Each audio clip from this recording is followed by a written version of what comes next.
Good morning to you all. Thank you for joining me today.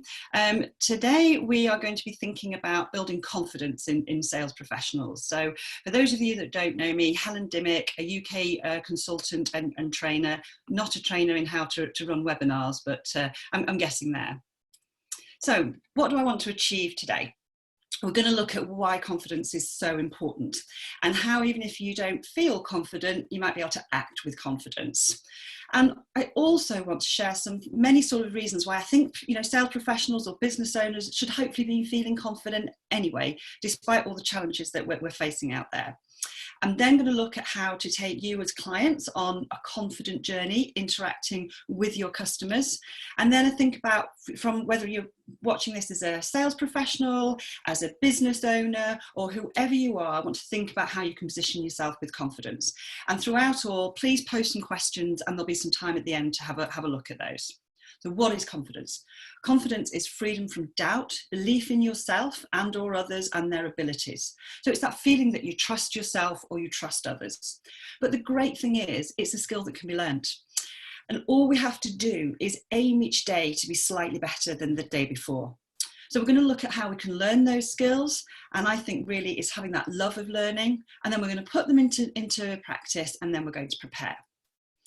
So the first thing to do is to think of actually when we're recruiting and how do we recruit with confidence. I'm going to give some more advice on this in further webinars. But for me, when I'm trying to recruit, I always use behavioural-based techniques, and that's asking for examples about how you perform as an individual. So I'm looking to always recruit talent. And the simple things I look for: do you have a love of learning and do you have a love of people? And if that's who you are, then we can give you all the expertise and the training that you may need. So because the reason I look for that is because the most important person when a customer is deciding to buy jewellery is you. It's that sales professional. That is the person that will make the difference to the purchase. Their impact is crucial. If they are engaging, sincere, interested, supportive and knowledgeable, you and they are more likely to get the business. But is a customer, they detect anything like an attitude, a disinterest or time wasting, that person will leave and likely never come back, and also likely to discredit and complain about you. So customers want sales professionals who are like friends with interest, with inside knowledge. So here you go. This is my lovely Elizabeth from Green and Ben's. And again, those girls, really fantastic example, genuine, being really honest, not trying to sell anything, but sell the perfect thing. Interested, understanding the situation and knowing where the customer is in the buying process. Because especially at the moment, while we're on lockdown, people are still researching about buying. And being knowledgeable, taking the time to listen and answer your clients' questions. So let's think about what a confident client journey will look like. So always at the beginning, greet your customers. Upon arrival, introduce yourselves. Ask those good open questions, provide a brochure if you need on the store, on the diamonds. But it's about engaging with that customer right from the very beginning and exceeding their expectations at every opportunity. Reduce anxiety and make your customers feel comfortable. Just think about it. They're nervous about this as well. These are big purchases when they're first coming involved with the jewellers. But it's important to remember to celebrate the occasion, be it an engagement or whatever it is, and to also have some fun. So as I was saying before, now the sales process takes so much longer and requires more work and investment than ever. And it's like we've put a pause button on that. But at the moment, we can still be finding ways to confidently interact with our customers, be it on our website, be it through social media. So be that authority on your jewellery and on your brand. I've called this the Lake Coniston experience. I want to share a personal thing with you. We were looking for a wedding venue in the UK, and somewhere that was very special to us was the Lake Coniston in the Lake District. And there was a cafe that's based on the lake there. Now it's nothing. It's just very, very simple, but the place was really nice. But we walked in, it was a bit, if I'm going to be honest, a bit scruffy. But the lovely lady there just said to me, I love doing wedding receptions, and please tell me what your perfect reception looks like, and I want to make that happen. She was so genuine, she was so lovely, and it really was engaging, and we were hooked. So you can do that same thing with jewellery. I'd love to be the one to help you on your journey to find the perfect ring. And then may I stay in contact? Where are you up to? Start those questions. But from the very beginning, act with confidence and act as somebody that wants to support. So for example, how many times do you have customers that come in, they're trying on rings and they look at their fingers and go, oh, so sorry, they're really, really bad. Buy them a manicure and then invite them to come into the store again. But that starts that relationship. It also takes confidence to allow your customer to leave the building first of all. But if you do it with the reason that they're going to come back, they're more likely to build up that trust. And here I've put sow the seed of confidence. Now, some of these slides you will have seen before, but these are things because it's really important that I think that that all of these sort of very much interact. So, for example, make that experience really memorable and personable. So we used to do things like we'd send out seeds. It's just, your love would be sowing a seed. It will grow. So we used to send out flowers, or celebrate the reason and place that somebody got engaged. So for example, a map of where that was. Little ring stands, candles, pictures, not on the high street is just so fantastic for finding personal and unique gifts. So as I say, use that as the moment to start building up the relationship with your customers. Prepare yourself for success, because preparation is the key to confidence. Know your merchandise, keep up to date with your stock and your collections. We're going to look today again about how to use a loop, how to position certificates properly.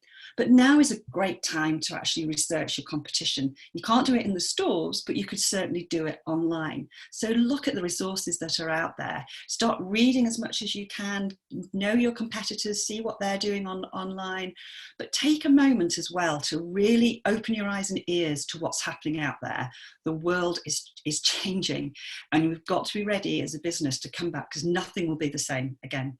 So attend these industry webinars, and there's so many free courses online. Really take advantage. There's so many people doing some fantastic things. So for example, let me start off by showing you how to use a loop. So it's one of those things that whenever I show people, they say, oh, I've never been told that before. So I hope this is helpful for you. I'm going to take my glasses off. I was asked before if you can wear your glasses. I think it depends on your sight and what type of sight issues you've got. But for me, I use my glasses for reading, but I don't use them for using a loop. So when you're using a loop, hold up the loop to your eye. And I think it's crucial, keep both eyes open. You hold it up and you rest it on your face so that you don't get any vibrations. Let me stop sharing this and you can see this a bit better. So hold it up there, both eyes are open. Now, can you see that stops any vibrations? I'm going to move in my ring. Now, that comes into focus about the same sort of distance as the loop is held away from my eye. And there you go, I can get a really clear view. Now, the other thing is there's a place of increased focus on the eye. And that's, if you can imagine the dial of a clock, that's at 2 o'clock. So if I look and I hold that ring up there, yes, I'm getting a much, much sharper view of it. And that's how to confidently use a loop. Now, I think it's really hard if you want customers to do that, because you don't ever want them to feel embarrassed. So maybe you can use something that's larger, or a polariscope, or something else. But if you do that, just show them how to actually hold a loop with confidence. So as I say, what I think is really important at the moment is there are some key things that are happening at the moment. I've shown you how to look properly. And one thing I really want us to do is to just start to listen. And one of the things that are crucial to listen to is nature. Think about how the world, the earth, is bouncing back at the moment. Pollution belts are reducing, air quality is rising. So just as we listen to the world, I think we should see beauty in all forms of gemstones. And I think especially with diamonds. So we look at diamonds, but look at them with your eyes, your ears, your brain, your heart, and not a certificate. And why I think this is crucial is because you don't have to be a gemologist or a diamond grader to sell diamonds. You just have to look at them. Learn from the growing trend for these salt and pepper diamonds or rose cut diamonds, things that are more like the original state in which they came out of the earth. So therefore, I think this is a massive opportunity to think of the new possibilities for understanding and positioning diamonds. Because the diamond grading system is fantastic, but it is a man-made system imposed onto a natural gemstone. It is the mid-century agreed standard for judging diamonds, and it does give us that colour, cut, carat and clarity. It gives us that format, 4 C's, to be able to understand and have that universal language to communicate and tool as a tool of understanding with our customers. But as I say, what it doesn't always do is appreciate beauty.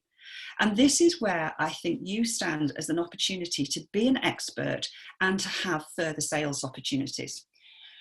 I'm going to give you the example of when I was at Tiffany's and a lovely customer came in who had a budget and was very, very generous, and she wanted a 1 carat D flawless ring. She put the ring on and she just sank. And she was a lady, a little bit larger, but she had that amazing, that sort of Titian colour, you know, the porcelain skin and the slightly redder hair. And what we looked at was actually thinking, do you know what? This diamond did not suit her. But what I did was I got out a ring that was much, much lower. It was a diamond that was an eye colour. For the same price, it was much bigger. And she put that ring on, and I'll never forget, it was 1.89 carats, IVS. And she just welled up. She said, "You found me my diamond." Now that is what each and every sales professional can do out there. I've put a fantastic tool down there. You see this, I've got one of these diamond grading, these Diamond Masters. And these are just fantastic because you don't have to have a massive investment in stock. But what you can do is you can put one of these onto your skin tone and work out which is the one that flatters you the most. And again, this really positions you as an expert, because each and every person that comes into your store as a customer is unique. But guess what? A diamond is individual as well. So you can just position yourself as that matchmaker, that person that brings them together. And as I say, you don't need an FGA or a DGA that does that. You need to love people and you need to love jewellery. So as a rule, I find that the colourless, the DEs and F look great when they contrast against much darker coloured skin. For me, I would actually choose something more like sort of even lower than HI. I love, this is a faint yellow. This is, I think that looks much nicer on my skin tone. And then the light stones, as I say, contrast very, very well with pale skin.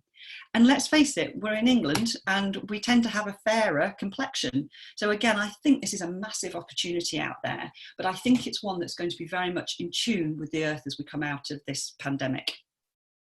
So you as an expert, think about that individuality. Not only think about the colour, but think about what shape of the gemstone, what cut flatters. If the larger a stone, the higher the setting, the more flattering it is on the finger. Diamonds wrapped round as a wedding ring, that's also very flattering. But again, think about what size is right. So I use this, which is a great tool. You don't have to keep getting rings out. It's just a really great spread gauge. And for business owners, it means that you don't have to have an endless amount of stock, because that's going to be a challenge for us going forward. And what you can do with this is, as you can see, is just place it on and see what size suits you most. Now, I try to reassure people that big isn't necessarily better. And there's a line I use, which that, there's a fine line between elegance and vulgar. But this depends on your personality. It depends on what physically suits you and what size that you're comfortable with. The other thing to think of, though, is that sometimes we say diamonds shrink over time. It's because you get used to how that looks on your finger. But then you could always reposition that. We have a scheme called Grow Your Diamond, which you could always do if you wanted to keep customers coming back. So that's the expert service. And as I say, I think anybody could do that. But look what happens when you deliver that service. This was a client of mine whose fiance I helped. Now, she by a beautiful darker complexion, she's an Indian lady, and we went for it was a D-coloured diamond. It was in a beautiful Gemex ring with diamonds down the sides. It was professional. It was still an important size. Again, it was elegant, not vulgar. It looked like important ring on her, but it perfectly suited my skin tone, personality, professionalism, and taste. And that was a real joy to do. So here I've put confidently connect the 4 C's to your customers. So you do need to understand them. It's a great device. Make sure they know that cut's the most important. Take the opportunity to apply budget guidance. So for example, you can adjust certain things. If you only have a set budget, you may think, do you know what, I can reduce the clarity a little bit. And there's something to remember, even as a qualified diamond grader, obviously outside of laboratory conditions, and my eyes can't see the difference between internally flawless and SI. So you're not selling a certificate, you're selling a natural gemstone.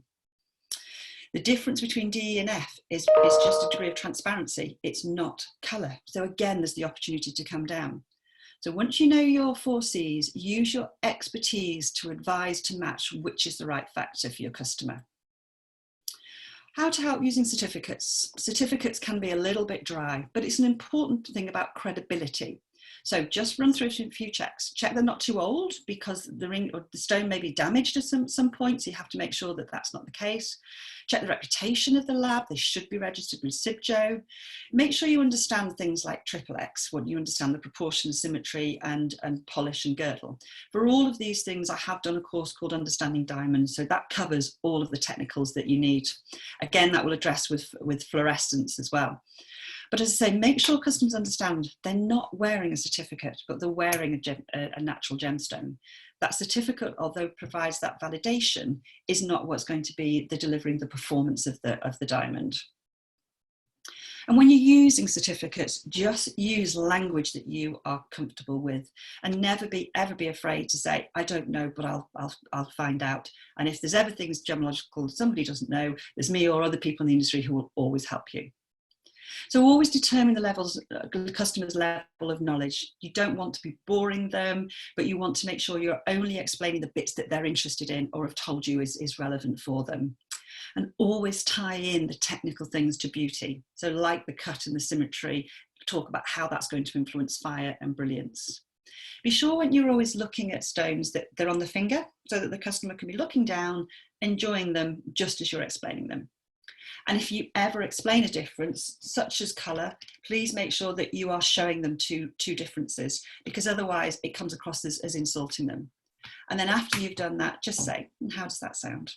So you're checking with confidence that you know where your customer is at. I'm just going to take a moment. Do you like my drama queen mug? It seems relevant for me. So I've put here, what if I don't feel confident? First of all, I really want to say it's okay if you don't feel confident. My goodness, especially at the moment. So you are not alone. The first thing, be kind to others and be kind to yourself. You never know how somebody else is feeling. I was very conscious as an employer, especially over those last couple of years, how more and more young professionals were coming through with more and more anxiety issues and depression. And it's very much the nature of the world that we're living in. And I tried to make it say that it was okay, just tell me how you feel and we'll look after you and we'll support you. So appreciating, especially at the moment, there is going to be a lot of anxiety. But one of the simple things you can do is, if you're not confident, is a daily piece of self-coaching. And that is to just write down at the end of the day, one thing you did and one thing that you did well. Tell yourself about it, repeat it to yourself and think, why did I do that? And what was great about it? Try and bottle that feeling of confidence. Another thing is you can do some breathing techniques to support your anxiety, to reduce your anxiety. It's the 4-7-8.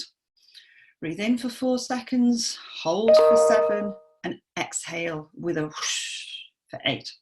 You do that up to 4 times, it regulates. It's a bit of self-meditation, but it just makes you feel a little bit better. And I do that just before we start the webinars or any presentations, and it really, really does help. Because think as well that you might not feel confident, but your customers might not be feeling confident either. This is a big moment for them often when they come into a jewellery store. Please know you've seen these slides before in other webinars, but it's very relevant to think, what issues are they bringing? Without being stereotypical, for a lot of guys, if we're talking about the engagement process, they want to make the proposal really work. And for women, it's about that fantasy. It's hopefully that once in a lifetime moment when you have that perfect ring is something you've always dreamed about. So you want to be there for your clients and build their confidence in turn. So how to do that? Be enthusiastic, speak with authority, not arrogance, but you have the knowledge. And as I say, you don't need to be a gemologist. You know your stock, you know your merchandise, you know what suits people. We all love aesthetics.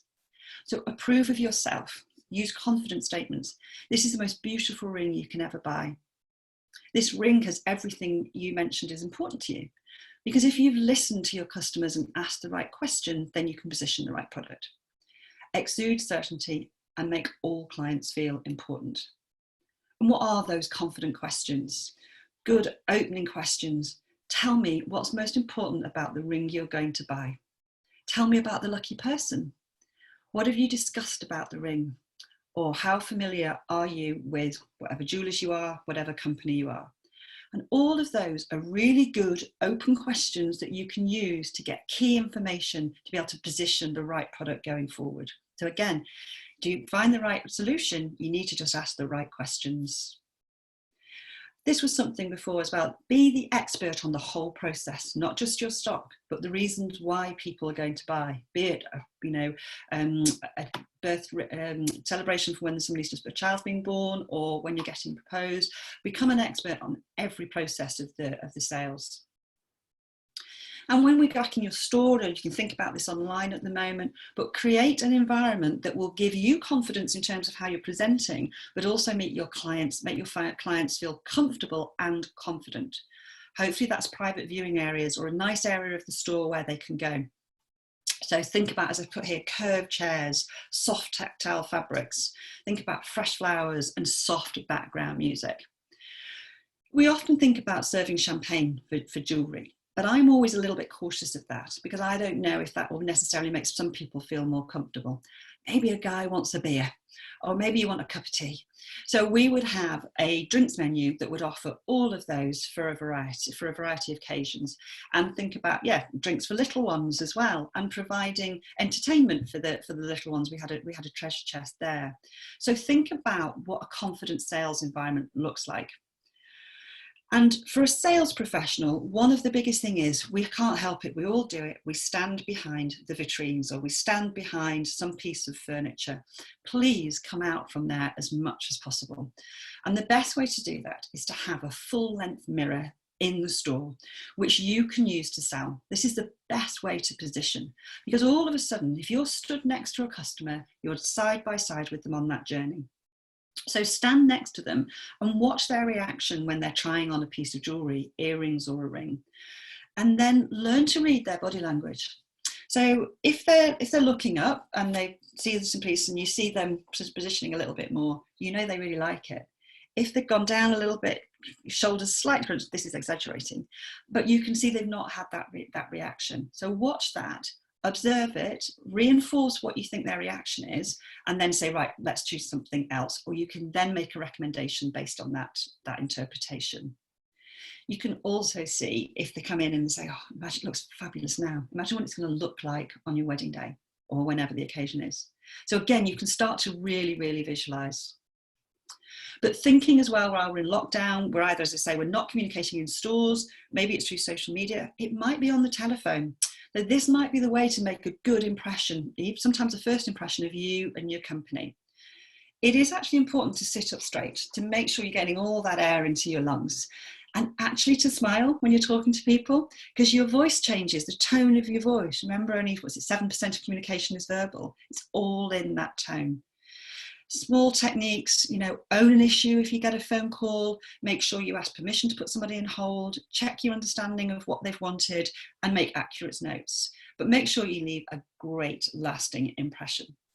And I found this picture, which was great. It was a bit of 1980s power dressing, and I think we could all do with a bit of that sometimes. And now, how are we going to think about the owner, the team and the store confidence? So I've put here, introduce yourself with confidence and credibility. So you would never ever start a dialogue or relationship with somebody without knowing that introduction. It's the same when they come into the store. So this was on my website at Green & Ben's. It was all the information about my background and why I love jewellery. But then as well, for our diamond merchandise, it was wrapping our company name with that ribbon around the diamond. So we were a diamond authority. We owned that. They were specially selected by me. It was to give that reassurance. And as well, think about your business, because more than ever, the values and experience that your business delivers in this post-corona environment is essential. So we're only going to want to buy from people we can feel and trust and want to build a relationship with. Giving you an example of the Green & Ben's experience, which was something that we created as an entire team, but this is what it meant to shop with us. A warm welcome, no pressure. Trusted authority and expert advice. Award-winning designers, bespoke jewellery. An unforgettable experience and a lifetime of stories. Best value, best price, and then we had interest-free credit, generous loyalty cards, peace of mind and enduring relationships.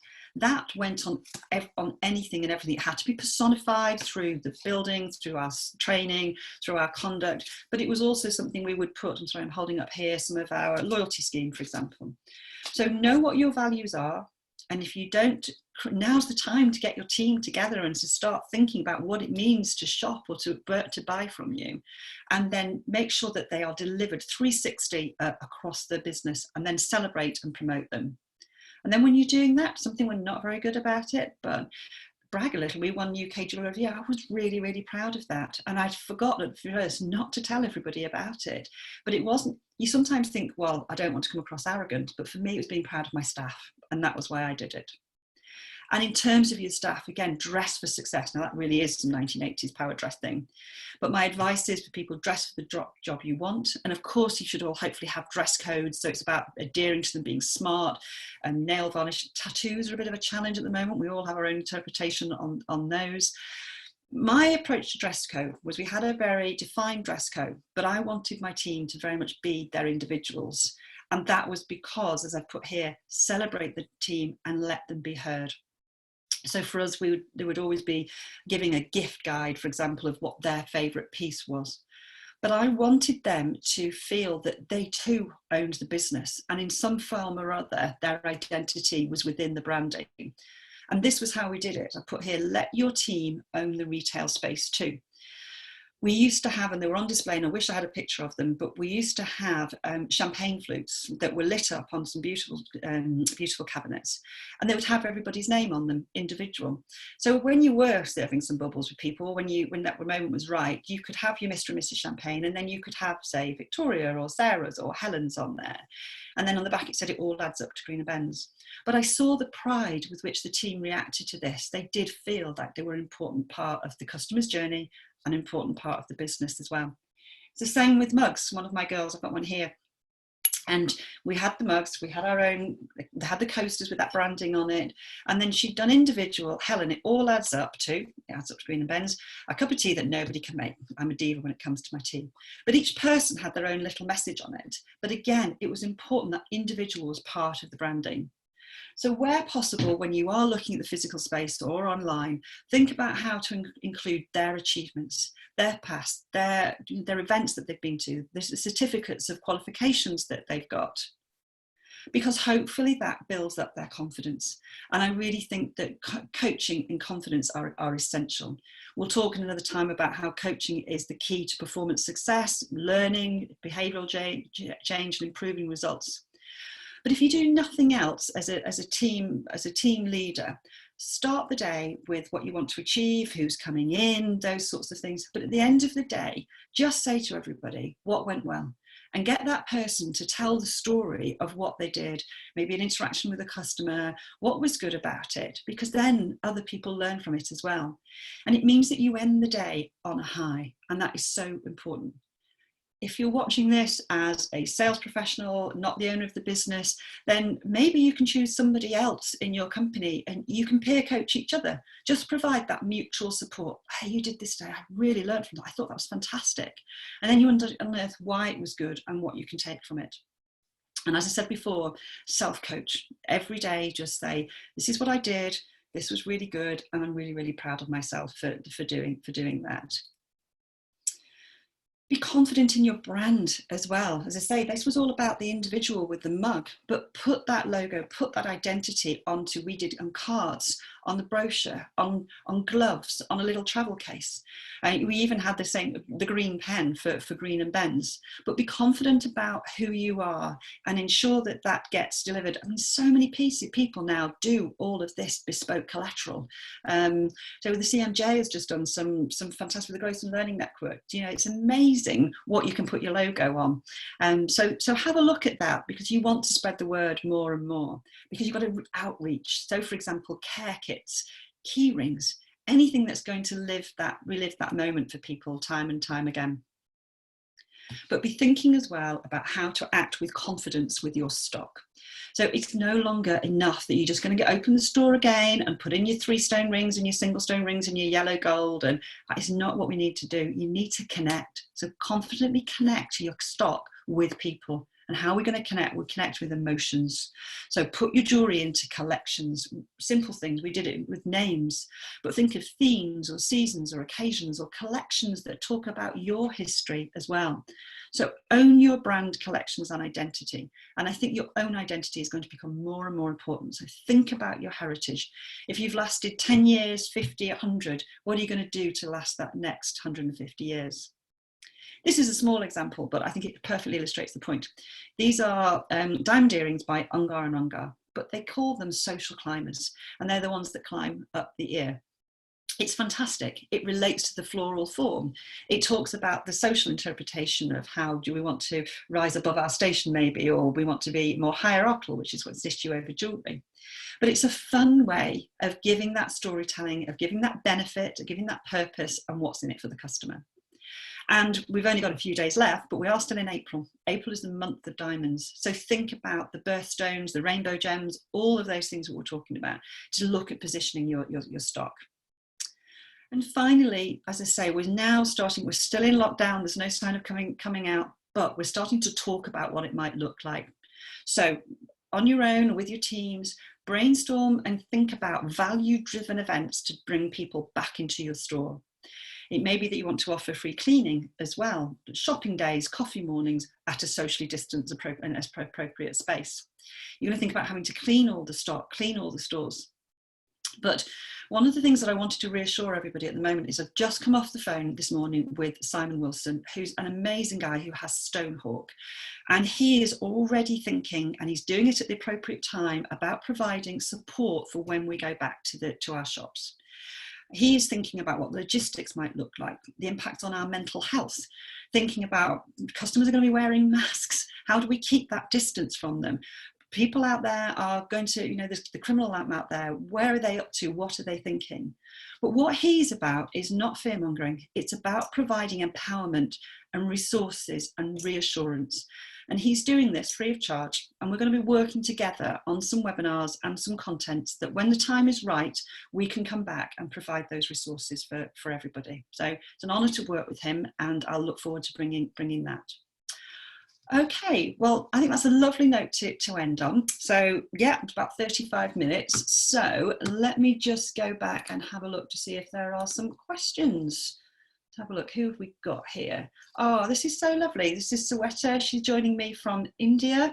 It's so nice that these webinars can support each other. Marianne from Saunders and Pugh, thank you for coming along as well. Oh, and there's Charlotte. So it's lovely, isn't it, this community that does bring us all together. So do you have any questions, anybody? Let's go back and have a look. Q&A. Message. Yeah, there's Sweta. Okay. Well, hopefully you guys know that you can contact me and ask me anything at any time. Next week, I am hoping to do an update on rainbow gems from the suppliers who've been working really, really hard on that. And then I'm also doing some work on teamwork next week as well. So hang on, there's another question come here. Just bear with me.